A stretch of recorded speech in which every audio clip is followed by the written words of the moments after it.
Hello viewers, welcome to my channel. आज के lecture में हम सीखेंगे कि किस तरह से हम एक हैरे फॉर एग्जांपल हमारे पास है और उस हैरे को हमें क्या करना है, उस हैरे से डेटा हमें प्रिंट करवाने अपनी एप्लीकेशन के अंदर। ठीक है, तो ये चीज़ हम सीखेंगे।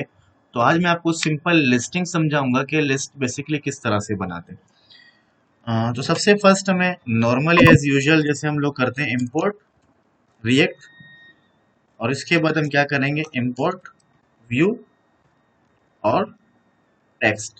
ठीक है, सॉरी, व्यू हमने किया तो व्यू से हमारे पास क्या हो गया कि रिएक्ट नेटिव से हमने जो कंपोनेंट था हमारे पास व्यू, और उसके साथ हम क्या करेंगे टेक्स्ट। ठीक है, दोनों कंपोनेंट्स कॉल करने के बाद अब नेक्स्ट क्या होगा, हम एक फंक्शन बनाएंगे, एरो फंक्शन। जैसे कांस्टेंट ऐप के नाम से हमने एक एरो फंक्शन बनाया। ठीक है, और उस एरो फंक्शन के अंदर हम क्या करेंगे, रिटर्न करेंगे। ठीक है, नॉर्मली जैसे हम बनाते हैं बेसिक प्रोग्राम, सेम उसी तरीके से हमने एक बेसिक प्रोग्राम बनाया। अब जैसे कि हमें क्या करना है, एक एरे बनाना है, फिर उस एरे के वो जितनी भी वैल्यूज होंगी, रिकॉर्ड्स होंगे, उन रिकॉर्ड्स को हमें शो करवाना है एज अ लिस्ट। ठीक है, तो उसके लिए हमें क्या करना होगा, उसके लिए सिंपली हम क्या करेंगे, एक एरे बनाएंगे। तो यहाँ पे देखो हम एरे इस तरह से बनाते हैं। तो एक बात याद रखना कि यहाँ पे मोस्टली जो है आप जेसन फॉर्मेट के अंदर एरे बनाते हो। ठीक है, तो मैं यहाँ पे जो एरे बना रहा हूँ और बेसिकली क्या हो रहा है, जेसन फॉर्मेट में बना रहा है, जिसके अंदर हम क्या करते हैं, की और वैल्यूज को डिफाइन करते हैं। फॉर एग्जांपल मैंने एक की लिया डिपार्टमेंट, ठीक है, और यहाँ पे मैंने रख दिया आईटी, और सेकंड में एड की ले रहा हूँ यूनिवर्सिटी, और यहाँ पे मैं क्या कर रहा हूँ बीबीएससीएल। तो सेम इसी तरीके से आप मल्टीपल कीज ले सकते हो और मल्टीपल रिकॉर्ड्स भी बना सकते हो। ठीक है, एक बात लेकिन याद रखना कि जो आप की बनाओगे वो क्या होने चाहिए, सेम होने चाहिए। ठीक है, कीज के नेम डिफरेंट नहीं होने चाहिए, वरना प्रॉब्लम होगी आपको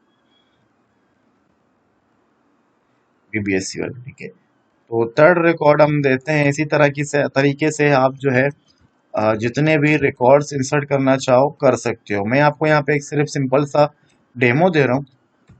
हम क्या करेंगे, मैप यूज करेंगे। मैप के जरिए हम इस एरे के जितने भी रिकॉर्ड्स हैं उनको हम शो करवाएंगे। ठीक है, एज अ लिस्ट। तो इसका डिसएडवांटेजेस भी मैं बता देता हूँ आप लोगों को कि बेसिकली मैप के डिसएडवांटेजेस क्या हैं। सबसे पहले मैं इसको शो करना आपको सिखाऊं। ठीक है, तो उसके बाद आपको क्या करना है, रिटर्न के अंदर जाना है, और जो पेरेंट आपने व्यू लिया है उसके अंदर कर्ली ब्रैकेट्स ओपन करनी है, और आपको यहाँ पे क्या लिखना है, अपने एरे का नाम। ठीक है, जैसे हमने वेरिएबल लिया है डेटा के नाम से, फिर उसके बाद हमने बोला मैप। अब मैप के अंदर हम क्या करते हैं, कॉल बैक फंक्शन कॉल करते हैं। ठीक है, तो यहाँ पे हमने किया कॉल बैक फंक्शन। अब यहाँ पे देखिए दो हमारे पास ब्रैकेट्स हमने लिए। अब यहाँ पे क्या होता है, सबसे फर्स्ट ये जो सेकंड वाला है, यहाँ पे हम क्या करेंगे, डिजाइन बनाएंगे।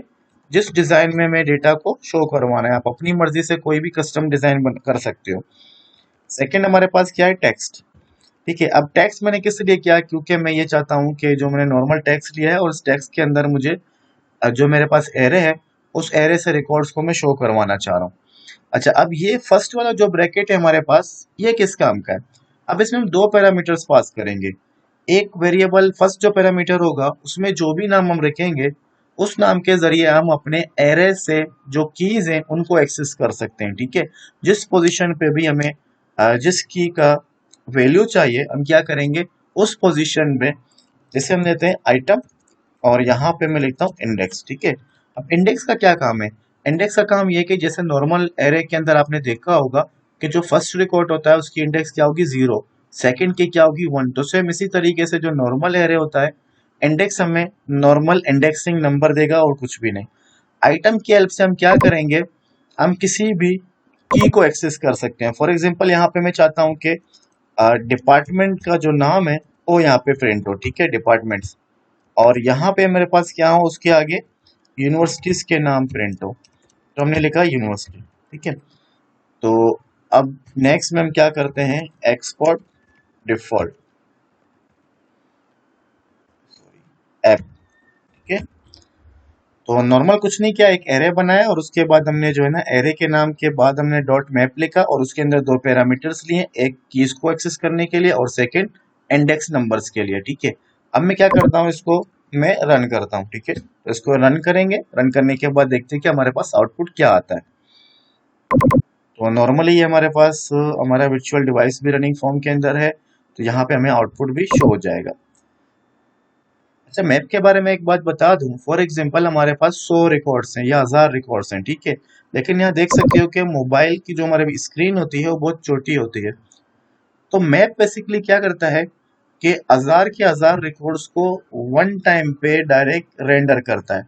उससे क्या होता है कि हमारी मेमोरी ज्यादा कंज्यूम होती है, स्पेस ज्यादा कंज्यूम होती है, और इसकी वजह से हमारा जो एप्लीकेशन होता है वो क्या होता है, स्लो डाउन हो जाती है, ठीक है। यानी 100 रिकॉर्ड्स है तो 100 रिकॉर्ड्स को जो ना शो करता है। अब सेकंड डिसएडवांटेज ये है कि अगर आप मैप यूज कर रहे हो और आपके पास थाउजेंड्स या हंड्रेड्स जो है रिकॉर्ड्स हैं, तो उसके लिए क्या होगा कि मैप आपको as a default scroll view provide नहीं करता।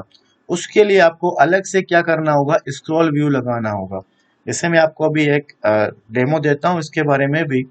अब देखो, जैसे हमारे पास क्या है, 3 रिकॉर्ड्स थे, ठीक है। तो यहाँ पे देखिए कि आपके पास 3 के 3 रिकॉर्ड्स क्या हो गए, शो हो गए। अब हम क्या करेंगे, अब फॉर एग्जांपल मैं यहाँ से इसको कॉपी करता हूँ और मैं मल्टीपल रिकॉर्ड्स बनाता हूँ, ठीक है। और मैंने यहाँ पे मल्टीपल रिकॉर्ड्स बना दिए हैं। करने के बाद अब देखो यहाँ पे जब मैं स्क्रॉल कर रहा हूँ तो ये स्क्रॉल नहीं हो रहा, ठीक है, मूव नहीं हो रहा आगे ऊपर नीचे। तो अब मैं क्या करूंगा, मुझे स्क्रॉल व्यू लगाने के लिए मैं यहाँ पे आने के बाद मैं यहाँ सिंपल ही करूंगा स्क्रॉल व्यू, ठीक है।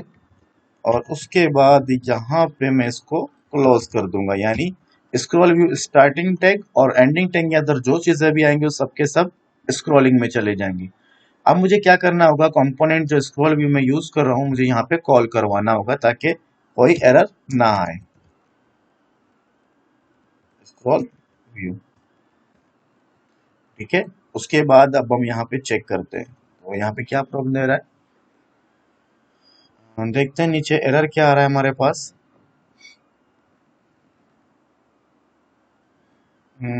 ऐसा कोई एरर तो नहीं है यहाँ पे हमारे पास, लेकिन फिर भी हम चेक कर लेते हैं। हो सकता है हम दोबारा से क्या करें, उसको बिल्ड करें, ठीक है। समटाइम ऐसा होता है कि आपके पास ऐसे एरर आ जाते हैं तो आपको दोबारा से इसको बिल्ड करना होता है।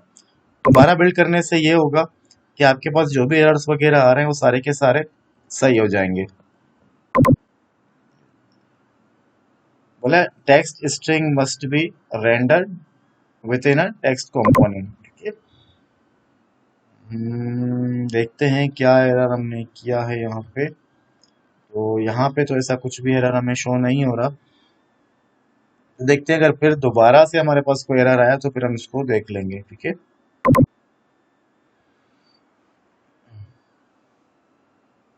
हाँ, वीडियोस थोड़ी सी लंबी जरूर हो जाती है, लेकिन इनको अगर आप कंप्लीट सुनोगे और देखोगे, इससे ये होगा कि कोई भी चीज मिसिंग नहीं होगी, ठीक है। फॉर एग्जांपल जैसे अभी एक एरर आ रहा है तो उस एरर को हमने किस तरह से सॉल्व किया, तो इस तरह की चीजें जो है ना आपके सामने आएंगी। तो आपको डिबगिंग करना आएगा, एरर्स को रिमूव करना आएगा, एरर्स को रीड करना आएगा। अगर आपको एरर्स रीड करना आ गया तो इसका मतलब आप एरर्स को सॉल्व भी कर सकते हो, ठीक है। अभी तक यहाँ पे एरर आ रहा है तो हमने क्या किया, टेक्स्ट तो लिखा हमने,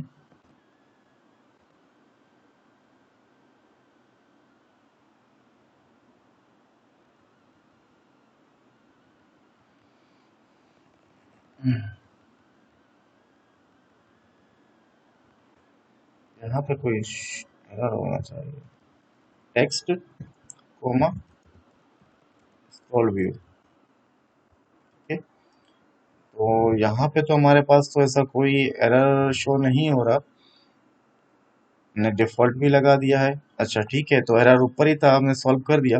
अब देखो, अब मैं इसको जरा स्क्रॉल करूँ तो देखो स्क्रॉल हो रहा है, ठीक है, ऊपर नीचे दोनों तरफ स्क्रॉलिंग हो रही है। तो ये था मैप हमारे पास। इंशाल्लाह मिलते हैं नेक्स्ट वीडियो में।